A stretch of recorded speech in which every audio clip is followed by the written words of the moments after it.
اچھا ناظرین، یہاں پہ آپ کو یہ بھی بتاتا چلوں کہ امریکن پاکستانیز جنہوں نے ملاقات کی ہے وہ یہاں پر کچھ لوگ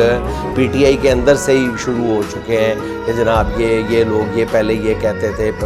آج یہ کہہ رہے ہیں۔ ایسی کوئی بات نہیں ہے۔ جو لوگ یہاں پہ اسلام آباد میں ملاقاتیں کر رہے ہیں انہوں نے پورے یقین کے ساتھ اور دو ٹوک انداز میں اپنے مطالبات رکھے، کوئی اف اینڈ بٹ نہیں لگائی، اور ان کے مذاکرات جو ہیں وہ ہر حوالے سے وہاں موجود جو پاکستانی امریکنز کی قیادت ہے وہ بھی، اور پوری دنیا میں جہاں جہاں پاکستانی پائے جاتے ہیں اور پاکستان کے اندر بھی اور اسٹیبلشمنٹ کے اندر بھی لوگ ان مذاکرات کو بہت ہی خوش آئند قرار دے رہے ہیں اور ایک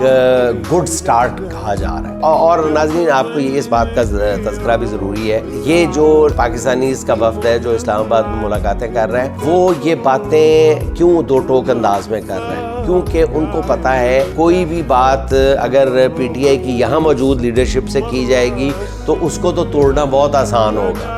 پھر یہاں کی لیڈرشپ پہ پریشر بھی ڈالا جا سکتا ہے۔ لیکن جب اوورسیز پاکستانیز کے ساتھ، امریکن پاکستانیوں کے ساتھ کوئی وعدہ کیا جائے گا تو اس میں امریکن بھی شامل ہوں گے، اور اس کو پھر وعدے کو توڑنا جو ہے وہ پھر اسٹیبلشمنٹ یا سرکار کے بس کی بات نہیں ہے۔